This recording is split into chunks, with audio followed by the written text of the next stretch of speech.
नमस्कार साथियों, आप सभी का हमारे YouTube चैनल पर स्वागत है। तो आज का जो हमारा टॉपिक रहेगा वो रहेगा ट्रिग्नोमेट्री के अंदर। आपने सुना होगा कि हाइट एंड डिस्टेंस से रिलेटेड जो होते हैं आपके क्वेश्चंस होते हैं। तो ट्रिगो के अंदर हाइट एंड डिस्टेंस से जो रिलेटेड क्वेश्चंस होते हैं उनके लिए हम जो है कोई भी फॉर्मूला याद नहीं करेंगे। हमें सिर्फ जो है 3 ट्रायंगल याद रखने हैं और उसके बाद हम जो है हर एक क्वेश्चन को यानी कि हाइट एंड डिस्टेंस का चाहे कैसा भी क्वेश्चन हो बिना किसी फॉर्मूले के इजीली सोल्व कर लेंगे। तो जो 3 ट्रायंगल होंगी हाइट एंड डिस्टेंस के लिए वो कौन कौन सी होंगी, देखिए सबसे पहले मैं आपको बताता हूँ कि एंगल याद रखने से पहले आपको यानी कि ट्रायंगल आपको कैसे याद रखनी है। ट्रायंगल के लिए आपको 3 चीज़ें याद रखनी है कि पहला केस होगा जब एंगल कितने डिग्री का बन रहा होगा, 30 डिग्री का। दूसरा केस होगा कि जब एंगल कितने डिग्री का बन रहा होगा, 45 डिग्री का। और तीसरा केस होगा जब एंगल कितने का बन रहा होगा, 60 डिग्री का। तो अगर मैं आपसे पूछूं कि हमने स्टार्टिंग में ये जो है पढ़ा था कि tan ऑफ 30 डिग्री क्या होता है, तो आपको याद होगा कि tan 30 क्या होता है। tan 30 की वैल्यू होती है 1/√3। ठीक है, tan 30 की वैल्यू 1/√3 आपको याद है। बट क्या आपको ये याद है कि tan थीटा किसके इक्वल होता है? तो आप कहेंगे कि सर आपने बताया था कि लाल बटे कक्का या PBP HHB बताया था आपने, यानी कि tan थीटा जो होता है वो होता है लंब बटे आधार। तो अगर मैं एक छोटी बात आपसे पूछना चाहूँ कि देखिएगा हमें पता है कि tan थीटा जो होता है आपका, tan थीटा जो होता है ये किसके इक्वल होता है, परपेंडिकुलर बाई बेस के, यानी कि लंब बटे आधार के इक्वल होता है। बट अगर मैं यहीं पे आपको कह देता हूँ कि पहले ट्रायंगल में आपको क्या दिख रहा है, tan 30 डिग्री। तो tan 30 डिग्री किसके इक्वल हो जाएगा, tan 30 डिग्री आप कहेंगे कि 7/√3 होता है। बट tan थीटा तो हमने अभी पढ़ा है कि जो tan थीटा होता है वो क्या होता है, लंब बटे आधार। तो इसका मतलब लंब कितना हो गया, 1 हो गया। आधार कितना हो गया, √3 हो गया। लंब 1 हो गया, आधार हो गया √3। इसी तरीके से अगर मैं 45 की बात करूंगा तो आप कहेंगे सर tan 45 तो किसके इक्वल होता है, 1 के। तो 1/1 हम लिख सकते हैं।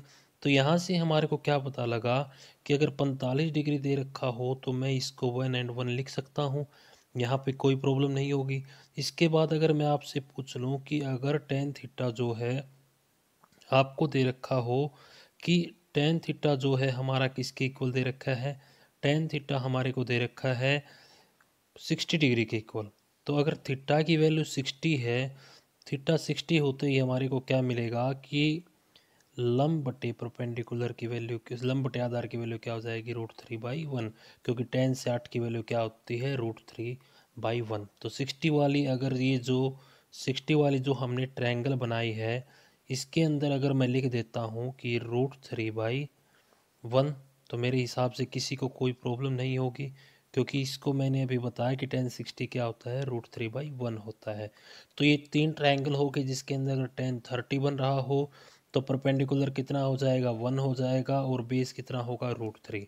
क्योंकि tan 30 की वैल्यू क्या होती है, 1/√3। अगर 45 डिग्री एंगल बन रहा है तो tan 45 की वैल्यू होती है 1/1। और tan थीटा जो होता है वो होता है लंब बटे आधार के इक्वल। इसी तरीके से अगर tan ऑफ 60 की वैल्यू मैं आपसे पूछूं तो आप कहेंगे कि सर √3 होती है। तो √3 को तो मैं √3/1 लिख ही सकता हूँ, इसमें कोई डाउट नहीं है। अगर मैं √3/1 लिख सकता हूँ तो tan थीटा तो किसके इक्वल होता है, परपेंडिकुलर बाई बेस के। कहने का मतलब परपेंडिकुलर √3 हो गया और बेस क्या हो गया, 1 हो गया। अब देखिएगा अगर मैं पाइथागोरस प्रमेय आपसे पूछूं तो आप कहेंगे कि सर यहाँ पे अगर हम हाइपोटेनस की वैल्यू निकालना चाहें, ये वाले हाइपोटेनस की, तो ये क्या हो जाएगी, लंब का स्क्वायर जमा आधार का स्क्वायर। लंब का स्क्वायर यानी कि 1 का स्क्वायर 1, और आधार का स्क्वायर यानी कि √3 का स्क्वायर कितना हो जाएगा, 3। ये किसके इक्वल आ गया, 4 के। ये क्या आया है हमारे पास, पाइथागोरस प्रमेय हमने पीछे पढ़ी थी कि कर्ण का स्क्वायर जो होता है वो इक्वल टू होता है आपका लंब का स्क्वायर डिवाइड प्लस में आधार का स्क्वायर। तो हमने कर्ण का स्क्वायर निकाल लिया कि 4 है, और कर्ण की वैल्यू क्या हो जाएगी, √2 हो जाएगी। तो कहने का मतलब अगर ये 1 है, ये √3 है, तो सॉरी ये क्या हो जाएगी, 2 हो जाएगी, क्योंकि 4 का अगर हम रूट लेंगे तो 4 का रूट क्या होता है, 4 का रूट होता है 2। तो ये क्या हो जाएगी, 2 हो जाएगी। यानी कि अगर ये 1 दे रखी है, ये √3 दे रखी है, तो क्या मैं इसको 2 लिख सकता हूँ। इसी तरीके से अगर ये √3 है, ये 1 है, तो क्या मैं इसको 2 लिख सकता हूँ। आप कहेंगे कि सर हम इजीली लिख सकते हैं। अब इसी तरीके से अगर ये वैल्यू 1 है, ये 1 है, तो यहाँ पे अगर कर्ण की वैल्यू निकालना चाहेंगे तो कर्ण क्या हो जाएगा, ये जो तिरछा साफ दिख रहा है यही है क्या, इसका कर्ण है। यानी कि 1 का स्क्वायर प्लस 1 का स्क्वायर कितना लिख सकता हूँ मैं इसको, √2 लिख सकता हूँ। तो यहाँ से हमें पता लग गया कि 3 ट्रायंगल आपको सिंपली याद रखनी है। पहली में अगर 30 डिग्री बन रहा हो तो 1/√3, 45 बन रहा हो तो 1/1, और 60 बन रहा हो तो √3/1। अब आप सोच रहे होंगे कि सर आप इन ट्रायंगल्स के ऊपर इतना फोकस क्यों कर रहे हो, क्योंकि आगे जितने भी हाइट एंड डिस्टेंस के क्वेश्चन रहेंगे वो सिर्फ इन्हीं 3 ट्रायंगल के ऊपर हम सोल्व करने वाले हैं। तो आई होप आपको ये ट्रायंगल अच्छे से समझ आ गई होंगे, अगर ना आई हो तो वीडियो रिवाइंड करके आप देख सकते हैं। इसके बाद चलते हैं नेक्स्ट स्लाइड पे। यहाँ पे क्या दे रखा है, यहाँ पे एक चीज़ समझानी है जो आपको देखेगा, ABC और D ले लीजिए। काफ़ी क्वेश्चंस में क्या पूछा जाता है कि एंगल 2 दिए जाते हैं, पहला एक एंगल ये दिया जाता है, दूसरा ये दिया जाता है। यानी कि बोल देगा कि ज़मीन के तल पे चल रहे हैं, वहाँ पर 2 डिस्टेंस दे रखे हैं, उनके बीच से जो है, यानी कि उनके बीच की जैसे CD के बीच की दूरी दे देगा आपसे, और पूछ लेगा कि AB की लंबाई क्या होगी अगर ये दोनों एंगल दे रखे हों। तो देखिएगा अगर ये मैं मान लेता हूँ कि एंगल θ1 है, और ये मान लेता हूँ θ2 है, और आपसे अगर मैं पूछ लूँ कि क्या θ1 बड़ा होगा या θ2 बड़ा होगा, θ1 बड़ा होगा या θ2 बड़ा होगा, तो देखिए ओबियस है ये चीज़ कि θ1 बड़ा होगा θ2 से। ये वाला क्या है हमारा, θ1 है, ये वाला क्या है हमारा, θ2 है। θ1 θ2 से बड़ा क्यों होगा, क्योंकि आपको पता है कि ये एंगल कितना डिग्री का है, 90 डिग्री का, क्योंकि ये कौन सी त्रिभुज बन रही है हमारी, समकोण त्रिभुज। हाइट एंड डिस्टेंस में जितने भी क्वेश्चन होंगे उनके अंदर कौन सी त्रिभुज बनेगी, समकोण त्रिभुज। तो अगर ये 90 डिग्री है तो 90 के जो नज़दीक एंगल होगा वो कौन सा होगा, बड़ा होगा, क्योंकि यहाँ पे कितना रहा होगा, 1 मिनट के लिए अगर मैं यहाँ पे कोई लाइन ड्रॉ करूँ तो यहाँ पे 70 रहा होगा, यहाँ पे 60 रहा होगा, यहाँ पे 30 रहा होगा। इसी तरीके से मतलब जितना जितना हम 90 से दूर जाते जाएंगे एंगल क्या होता जाएगा, छोटा होता जाएगा। अगर मैं यहाँ पे ड्रॉ कर दूँ, एक लाइन और ड्रॉ करना चाहूँ, थोड़ी लाइन तिरछी बन गई हमारी, अगर मैं एक लाइन और ड्रॉ करना चाहूँ तो आप क्या कहेंगे कि सर ये जो एंगल होगा, ये वाला एंगल, ये वैल्यू क्या रहेगी, θ3 के बीच से वैल्यू क्या हो जाएगी, कम हो जाएगी। तो कहने का मतलब क्या है कि जितना जितना हम जो है 90 डिग्री से दूर जाते जाएंगे तो हमारे एंगल की वैल्यू क्या होती जाएगी, छोटी होती जाएगी। ये कॉन्सेप्ट भी आपको जो है क्वेश्चन सोल्व करने में यूज में लेना है। अब देखिएगा चलते हैं डायरेक्ट अपने क्वेश्चन की तरफ। जैसे कि पहला क्वेश्चन क्या दे रखा है कि कोई एक पतंग दे रखी है, पतंग की डोर दे रखी है, पतंग की डोर क्या कहता है कि 100 मीटर लंबी है, क्षितिज तल से 60 डिग्री का कोण बनाती है, तो बोतल से पतंग की ऊंचाई क्या होगी। यानी कि कोई पतंग दे रखा है, सबसे पहले तो हम क्या करते हैं, कोई ट्रायंगल बना लेते हैं। ठीक है, ये मान लेते हैं कि भाई ये पतंग है, यहाँ पे कोई पतंग है, ये पतंग की क्या है, कोई डोर है। ठीक है, ये स्ट्रेट है बिल्कुल। ठीक है, ये पतंग की कोई डोर है। अब क्या कहता है कि पतंग की डोर की लंबाई कितनी दे रखी है, ये हमारे को दे रखी 100 मीटर। इसके बाद क्या कहता है कि क्षितिज तल के साथ 60 डिग्री का कोण बनाती है, तो ये एंगल कितना दे रखा है अपने को, 60 डिग्री दे रखा है। आगे क्या कहता है कि बोतल से पतंग की ऊंचाई क्या होगी, ये जो हाइट है ये आपसे पूछी है कि ये क्या होगी। तो देखिएगा अगर ये 60 डिग्री है तो ट्रायंगल याद कीजिए कि मैंने आपको जो थर्ड ट्रायंगल बताई थी वो बताई थी 60 वाली। तो सर आपने जब 60 वाली ट्रायंगल बताई थी तो आपने बताया था कि ये √3 होगा और ये वाली वैल्यू 1 होगी, और ये वाली वैल्यू कितनी बताई थी मैंने आपको, ये बताई थी 2। आपको याद होगा, अगर याद ना हो तो आप देख लीजिए कि मैंने आपको 60 के टाइम पे बताया था कि ये √3 है, ये 1 है, तो ये 2 होगी। और अब मैं इसी को यूज कर रहा हूँ कि अगर ये √3 है, ये 1 है, तो ये क्या होगी, 2 होगी। बट क्वेश्चन में तो 2 की वैल्यू कितनी दे रखी है, 100 दे रखी है, यानी कि कितने टाइम है इसका, 50 गुना है। तो आपसे कुछ भी पूछा, आपसे क्या पूछा है कि ज़मीन के पॉइंट से पतंग की ऊंचाई कितनी होगी, तो ये ऊंचाई कितनी हो जाएगी, 50 की मल्टीप्लाई किससे कर देंगे, √3 से, क्योंकि हमारी ऊंचाई है √3, बट हर चीज़ का क्या करना हमारे को 50 गुना, तो ऊंचाई क्या आ जाएगी 50√3। तो आई होप आपको क्वेश्चन समझ आया होगा। अगला क्वेश्चन देखिएगा। एक आयत के विकर्ण की लंबाई 8 सेंटीमीटर है, यानी कि आपको क्या दे रखा है, कोई एक आयत दे रखा है, आपको कोई एक आयत दे रखा है, ठीक है। देखिए ये जैसे आपका कोई आयत दे रखा है, ठीक है, यहाँ पे क्या दे रखा है, आयत दे रखा है, आयत के विकर्ण की लंबाई 8 सेंटीमीटर है, यानी कि ये आयत का कोई डायगोनल मान लीजिए, इसकी लंबाई कितनी दे रखी है, 8 सेंटीमीटर दे रखी है।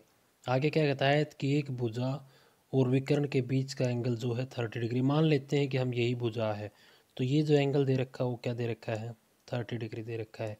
तो अब याद कीजिए, जब मैंने आपको 10 30 वाली टेबल बताई थी, तो मैंने बताया था कि ये क्या होता है, 1 होता है, और ये क्या होती है, √3 होती है। ठीक है सर, आपने ये बताया था कि ये 1 होता है, ये √3 होती है, तो ये क्या होती है, 2 होती है। बट हमारे को क्वेश्चन में क्या दे रखा है, 8 दे रखा है, मीन्स 2 का कितना टाइम है, 4 गुना है। तो हर चीज़ का क्या कर देंगे, 4 गुना कर देंगे। तो अब ये चौड़ाई जो रहेगी आयत की, ये 1 ना रह के कितनी हो जाएगी, ये अब हो जाएगी 1 का 4 टाइम, यानी कि 4 हो जाएगी। और जो लंबाई होगी वो भी √3 ना रह के क्या हो जाएगी, 4√3 हो जाएगी। अब आपको पता है कि आयत का क्षेत्रफल क्या होता है। आयत का क्षेत्रफल अगर किसी को भी याद नहीं है तो याद कर लीजिए, आयत का क्षेत्रफल होता है लंबाई गुना चौड़ाई। लंबाई आपको दे रखी है 4√3 और चौड़ाई आपको दे रखी है 4। तो क्या मैं ये कह सकता हूँ कि आयत का क्षेत्रफल कितना हो गया, 16√3। तो देखिए मैं एक बार फिर से रिपीट कर देता हूँ, आपको क्वेश्चन में क्या दिया गया था। क्वेश्चन में आपको दिया गया था कि आयत दे रखा, कोई हमने आयत ले लिया, अगर आप चाहो तो इसके नेमिंग भी कर सकते हो, ये ABCD कोई आयत दे रखा है। आगे क्या कहता है कि आयत की एक भुजा और विकर्ण के बीच का कोण 30 डिग्री है, यानी कि आयत की कोई भुजा और विकर्ण के बीच का कोण कितना दे रखा है, 30 डिग्री। तो हमने मान लिया कि वो भुजा DC है और विकर्ण इसका क्या है, BD है। तो ये एंगल कितना दे रखा है, 30 डिग्री। आगे इसने क्या कहा था कि विकर्ण की लंबाई 8 सेंटीमीटर है। तो देखिएगा 1 ये हो जाएगा हमारा, तो √3 ये होगा क्योंकि 30 डिग्री की टेबल है। तो मैंने आपको बताया था कि अगर 30 डिग्री हो तो 1√3 लेके चलते हैं, तो 1 ये हो गया, √3 ये हो गया, और ये वाली क्या हो जाएगी, 2 हो जाएगी। बट ये 2 ना दे करके कितनी दे रखी है, 8 दे रखी है, यानी कि ये भुजा कितनी दे रखी है आपको, विकर्ण दे रखा है 8, 2 का कितना गुणा है, 4 गुणा है। तो हर चीज़ का क्या कर देंगे, 4 गुणा, तभी हमारे पास एग्जैक्ट वैल्यू आएगी।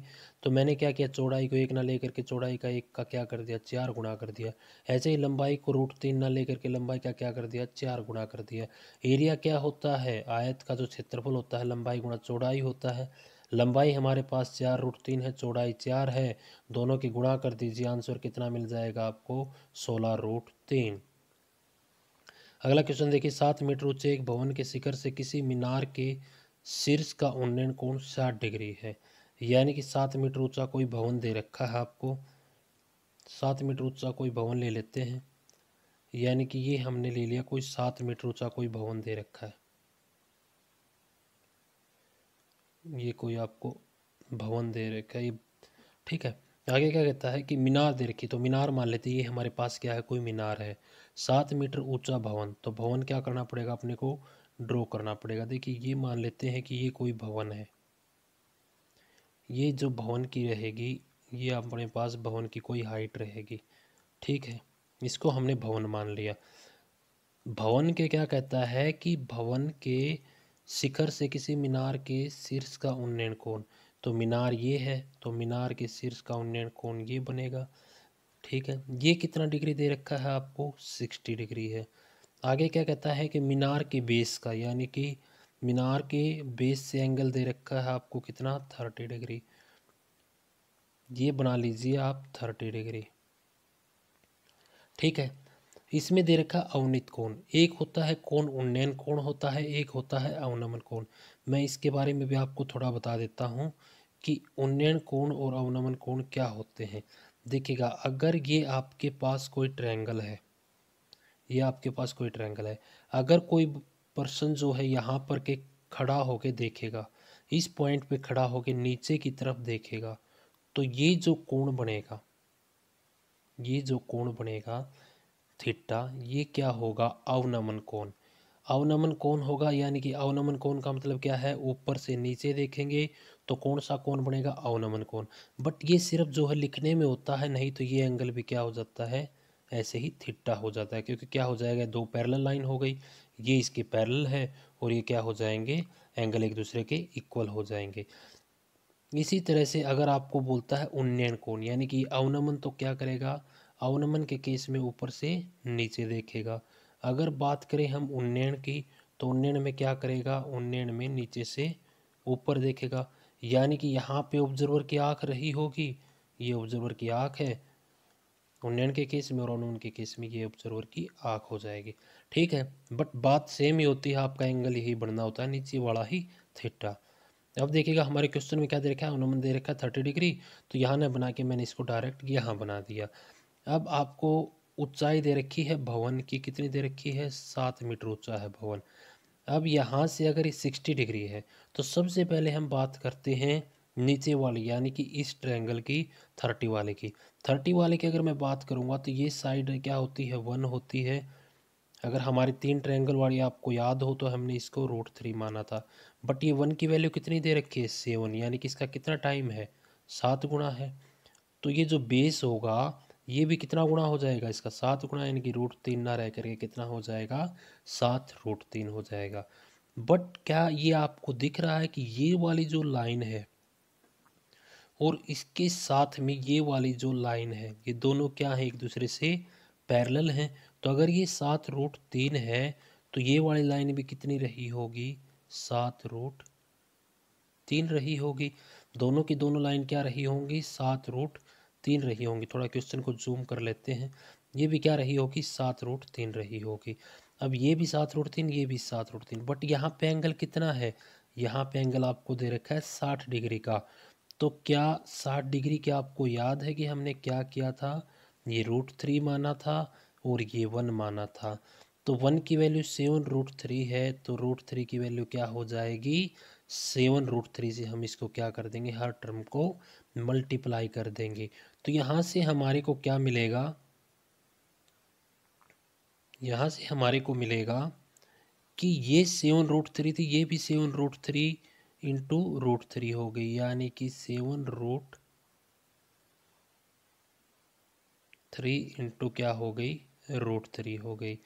कहने का मतलब क्या है कि ये वाली जो जगह है आपके पास, ये वाला जो स्पेस है, इसकी वैल्यू आ गई 21, और नीचे कितना दे रखा है आपको, 7 दे रखा है। तो टोटल मीनार की ऊंचाई कितनी हो जाएगी, 28 हो जाएगी। मैं रिपीट कर देता हूँ, अगर किसी को क्वेश्चन समझ ना आया हो तो देखिएगा हमारे को क्या गिवन है, हमारे को दे रखा कोई मीनार है और ये कोई भवन दे रखा है। तो इसने बोला कि भवन जो है, ये हमारा भवन है, तो भवन की चोटी से मीनार के शीर्ष का कोण जो कितना है, 60 डिग्री है, और भवन की चोटी से मीनार की तली का कोण कितना है, 30 डिग्री है। तो सबसे पहले हमने 30 डिग्री के ऊपर बात की। तो मैंने आपको स्टार्टिंग में 3 ट्रायंगल बताई थी, उसमें क्या बताया था, 30 डिग्री अगर एंगल है तो हम क्या लेके चलेंगे, लंब की वैल्यू 1 और आधार की वैल्यू √3 लेके चलेंगे। बट इसमें तो लंब की वैल्यू कितनी दे रखी है, 7 दे रखी है, तो हमें जो आधार की वैल्यू भी की क्या करनी पड़ेगी, 7 गुना करनी पड़ेगी। तो मैंने आधार को भी 7√3 लिख दिया। अब ठीक है, हमने आधार को 7√3 लिख दिया, ऊपर भी आधार, ये वाला जो आधार था ये ऊपर वाले के क्या था, पैरेलल था। अगर ये 7√3 है तो ये वाला भी क्या हो जाएगा, 7√3 हो जाएगा। बट यहाँ पे अगर मैं इस ट्रायंगल को अलग से उठा करके चलता हूँ तो ये ट्रायंगल कितनी दे रखी है, अलग से अगर मैं इस ट्रायंगल को ड्रॉ करना चाहूँगा तो ये वाली ये ट्रायंगल दे रखी है, ये एंगल 60 दे रखा है आपको। तो 60 के केस में √3 ये होता है और ये नीचे वाला 1 होता है। तो यहाँ से हमारे को पता लगा कि 1 की वैल्यू तो हमारे को सर क्वेश्चन में कितनी दे रखी है, 7√3 दे रखी है। तो 1 जब 7√3 है तो √3 की वैल्यू क्या हो जाएगी, 7√3 गुना √3। अगर दो वर्गमूल के आपस में गुणा करेंगे तो सिंपल क्या हो जाएगा, वर्गमूल से नंबर बाहर आ जाएगा। तो क्या होगा, 7 गुणा 3 हो गया, ये हमारे को मिला 21। 21 तो ये वाली हाइट है। आपसे क्या पूछा है कि मीनार की कुल ऊंचाई कितनी होगी, तो नीचे वाली 7 जो है इसकी पैरेलल वाली ये रह गई थी, तो 21 + 7 क्या हो जाएगा आपके पास 28 क्या आ जाएगी आपकी मीनार की ऊंचाई। तो अगला क्वेश्चन देखिए, उम्मीद करता हूँ कि पिछला आपको समझ आया होगा। हवा के झोंके के कारण एक पेड़ दे रखा है आपको, कोई ये जो है ये तो आपको ट्रायंगल बनानी पड़ेगी, इसीलिए मैंने आपको स्टार्टिंग में ही समझाया था कि ट्रायंगल आप अच्छे से समझ लें। हवा के झोंके से एक पेड़ का ऊपरी भाग टूटकर 15 मीटर की दूरी पर स्थित, ये क्या दे रखा है आपको 15 मीटर की दूरी पर स्थित 30 डिग्री के कोण के साथ पृथ्वी को छूता है, यानी कि 30 डिग्री का कोण बनाएगा, पृथ्वी को इसने छू दिया है, ये पृथ्वी थी आपकी कोई, ठीक है। ये आपका कोई पेड़ था, याद रखिएगा, देखिएगा अगर ये कोई पेड़ था और टूटने के बाद इसने छुआ है तो कहने का मतलब क्या है, ये वाली लेंथ भी किसके अंदर है, ये जितना आपको सर्पिला आकार दिख रहा है ये सारा क्या है, ये पेड़ रहा होगा। क्योंकि पेड़ टूट गया है तो टूटने के बाद लेंथ तो उसकी हो भी रही होगी। इसने पूछा था कि पेड़ की कुल ऊंचाई कितनी है, ये नहीं पूछा कि टूटने के बाद कितना बच गया, तो कुल ऊंचाई पूछेगा तो ये वाला जो सर्पिला आकार रहेगा ये पूरा का पूरा क्या हो जाएगा आपका पेड़ हो जाएगा। अब यहाँ पे बात आती है 30 डिग्री वाली ट्रायंगल की। तो आपको याद होगा कि अगर ट्रायंगल जो है 30 डिग्री एंगल वाली है तो ये 1 होगा, ये क्या होगा √3 होगा। तो ये वैल्यू 1 होगी और ये वैल्यू क्या होगी √3 होगी। बट ये वाली वैल्यू तो √3 नहीं है, ये कितना दे रखा है अपने को, ये वाली वैल्यू तो हमारे को दे रखी है कि सर आप बोलेंगे कि ये वाली वैल्यू तो दे रखी है 15, यानी कि कहने का मतलब क्या है कि √3 की वैल्यू आपको दे रखी है 15। अगर 1 की वैल्यू आपसे पूछ ली जाए तो आप क्या कहेंगे कि 15/√3। अगर मैं आपको बोलूं कि क्या हम 15 को 5√3 इंटू √3 लिख सकते हैं, तो आप कहेंगे कि सर सेम बात है, क्योंकि हमने अभी पढ़ा था कि अगर 2 बारी वर्गमूल रिपीट हो जाता है तो संख्या क्या हो जाती है वर्गमूल से बाहर आ जाती है। डिवाइड बाई भी क्या है वर्गमूल 3 है, तो एक वर्गमूल 3 से हमने क्या कर दिया वर्गमूल 3 को कैंसिल कर दिया। अब इसके बाद हमारे पास क्या बच गई, हमारे को मिल गया कि 1 की जो वैल्यू है, यानी कि 1 की जो वैल्यू है वो क्या मिल गई हमारे को 5√3। आपसे क्या पूछा है पेड़ की ऊंचाई। अगर ये 1 है, सिंपल ट्रायंगल की अगर मैं बात कर रहा हूँ कि अगर मैं सिंपल ट्रायंगल के आपसे पूछूं कि अगर ये 1 है, ये √3 है, 30 डिग्री का एंगल होता है इस केस में, तो पाइथागोरस प्रमेय से आप क्या कहेंगे कि सर ये वैल्यू 2 होगी। तो टोटल पेड़ की ऊंचाई कितनी हो जाएगी 2 + 1 3। तो यहाँ से 3 की वैल्यू कितनी आ जाएगी 5√3 × 3, यानी कि 15√3। ये क्या आ गई आपकी पेड़ की टोटल ऊंचाई आ गई। तो आई होप आपको क्वेश्चन समझ आया होगा कि हमने क्वेश्चन में किया क्या है। देखिएगा आपको कोई पेड़ दे रखा था, पेड़ जो था टूट गया था, टूटने के बाद जो उसका ऊपरी सिरा होता आपने देखा भी होगा कि ज़मीन के साथ टच हो गया, तो ज़मीन के साथ जो ऊपरी सिरा इसका टच हुआ था उसने जो है 30 डिग्री का एंगल बनाया यहाँ पे। और उसके बाद क्या दे रखा था हमारे को कि जितनी दूरी पे ज़मीन को छूता है ये डिस्टेंस 15 सेंटीमीटर या 15 मीटर थी। तो हमने देखा कि हमारे को कोई मतलब नहीं कि डिस्टेंस कितनी दे रखी है, हम तो सबसे पहले 30 डिग्री वाले एंगल देखते ही 30 वाले ट्रायंगल पे जंप करेंगे।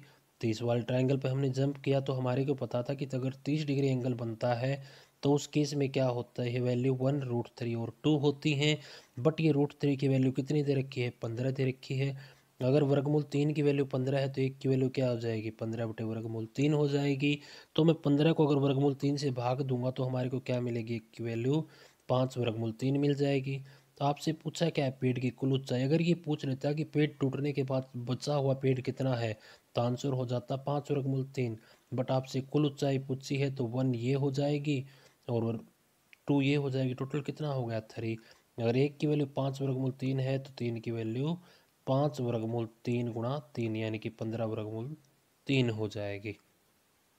अगला क्वेश्चन देखिए, किसी समय सूर्य का अनुतांश कोण 60 डिग्री है, उसी समय एक ऊर्ध्वाधर खड़े खंभे की परछाई 100 मीटर लंबी है, तो इस खंभे की ऊंचाई ज्ञात कीजिए। देखिएगा जब भी आपको ऐसा क्वेश्चन देखने को मिले तो आप सिंपली क्या करना है ट्रायंगल ड्रा कर लीजिए। एंगल कितने डिग्री दे रखा है 60 डिग्री दे रखा है।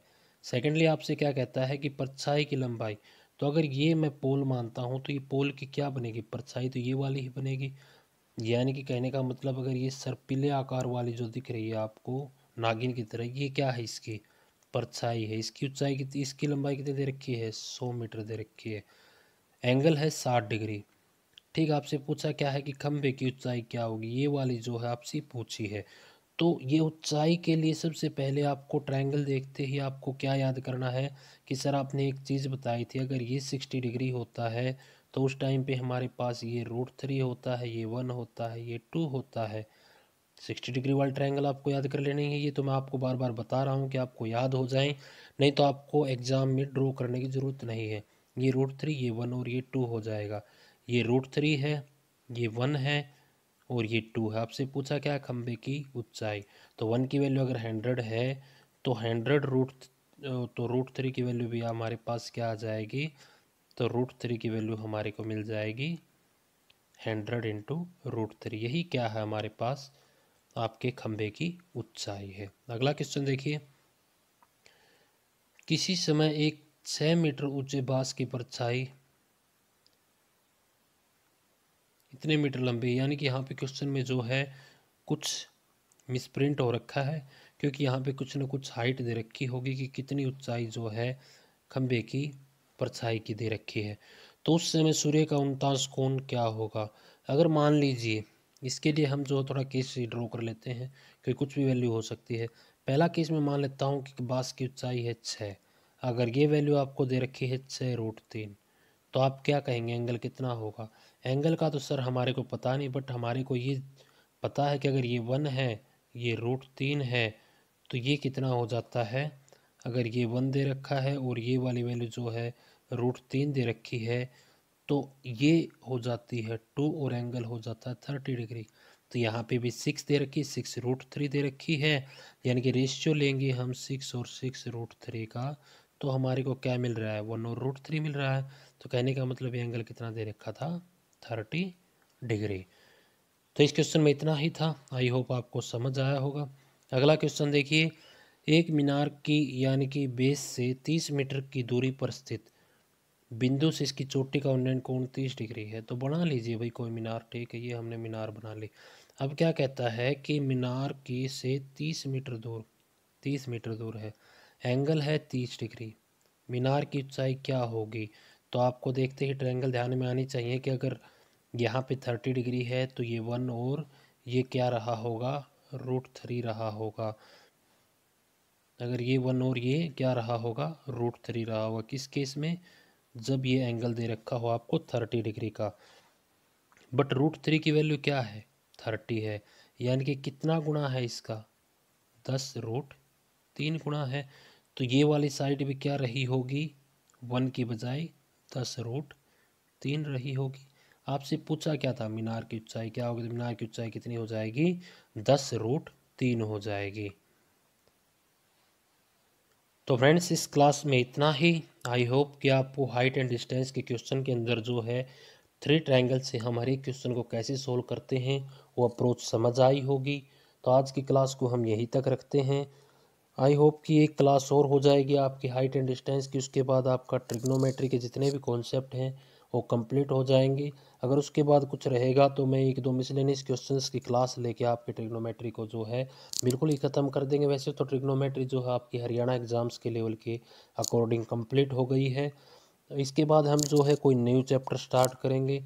तो आपको अगर कोई भी प्रॉब्लम होती है तो आप कमेंट करके या फिर हमारे टेलीग्राम ग्रुप को ज्वाइन करके वहाँ पे डायरेक्टली मेरे से पूछ सकते हैं। आज की क्लास के लिए इतना ही। तीनों ट्रायंगल को रिवाइज करिए और अलग अलग जैसे इनके क्वेश्चंस करने की प्रैक्टिस कीजिए। Thanks for watching and don't forget to subscribe and like.